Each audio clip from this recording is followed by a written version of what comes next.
let's dig into this Devils team because they're fascinating. Last year, Nico Hischier, Jack Hughes take these big steps forward. The Devils end up going to the second round of the playoffs. Heading into this year, give me I don't know if sales pitch is the right word, but give me a reason to believe that this Devils team is capable of taking a step and becoming a legit cup contender. Well, they got that much deeper, right? They acquired Tyler Toffoli. Looks like Alexander Holtz might be a lock to make the lineup this year. He hasn't left the side of Timo Meier or Nico Hischier. They're gelling pretty well right now. So, the addition of one of their top prospects playing as well as he is, and the addition of Tyler Toffoli via trade, I think that the forward group has become even better than last season, if you could believe it. So, pretty deep there in as far as the depth chart with the forward group. Yeah, no doubt James really liked the forward group. I think I have a couple questions about their goaltending and their defense core. What do you make of the spot that they're in from a goaltending perspective? It was pretty clear and obvious at the end of last year that Mackenzie Blackwood wouldn't be back, that they'd be relying on Vanacek. And then in the playoffs, Schmid kind of stole the show. But is that maybe one thing that holds this Devils team back from being a true cup contender, is the goaltending? Yeah, I think that's right. My thought process on this was if they were going to let two guys like Ryan Graves and Damon Severson go, then the goaltending was going to have to be better. That ended up not happening. Luke Hughes is sliding in, Kevin Ball is sliding in, and we can talk about those defensemen. But Akira Schmid and Vitek Vanacek is who they're rolling with. Now, I do believe that the organization believes in both of those goaltenders. Vanacek was vocal about having a different summer and as far as training his mentality. Stuck with the same physical type training that he always goes with, but his mentality coming into this season is a lot different. He's staying off social media, not really talking to too many people about his performance, and just trying to leave it game by game for himself. So and Akira Schmid, he comes in off of a season last year where he kind of put himself on the map. Not many people expected him to do that, but at some point they did expect this from Schmid, maybe just not as quickly. So I do think that the organization believes that Schmid will eventually be the number one. And they're hoping that he could take another step forward this year. So if there is something about this team that's going to set them back, it is the goaltending. But I think it has a lot to do with the partnership with the defense. What do you make of Timo Meier, the Devils' highest paid forward? Arrived last year with tons of hype and expectations, but really was kind of underwhelming during the entire tenure, and especially in the playoffs. Like, he just wasn't a factor for New Jersey nearly as much as they would have hoped. I know he changed the number, but what are the expectations for this year for Meier in terms of bouncing back?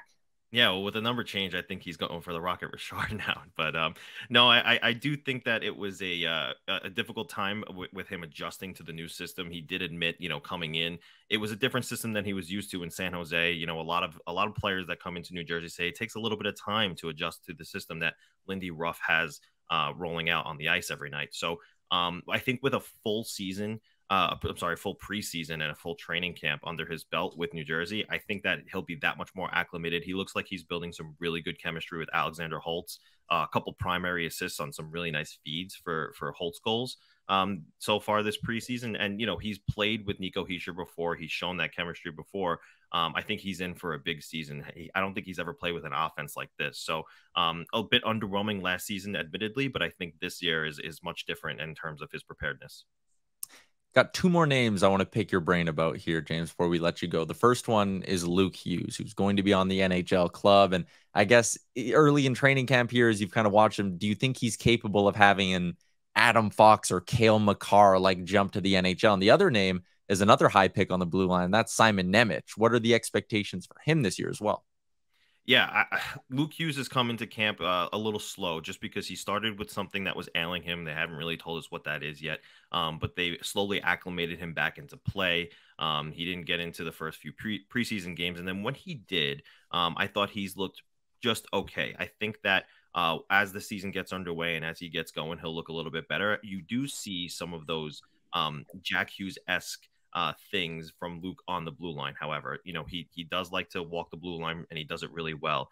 He has made a couple of plays where you look at his skating and you say, wow, he really was able to adjust and get around a defender. So I do think he is maybe there's such a race for the Calder Trophy this year, but he's a sleeper candidate or a dark horse for that trophy. I think the organization expects him to slide right in and step into the shoes of Damon Severson, who left for Columbus. That is the expectation Fitzgerald has said. That's the expectation that Ruff has said.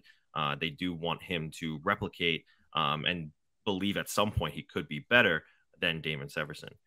As for Simon Nemec, I'm curious to see how that deployment's going to go. I know he skated with the game group yesterday. It looked like a heavy regular season lineup was with the on the practice rink for today's preseason game.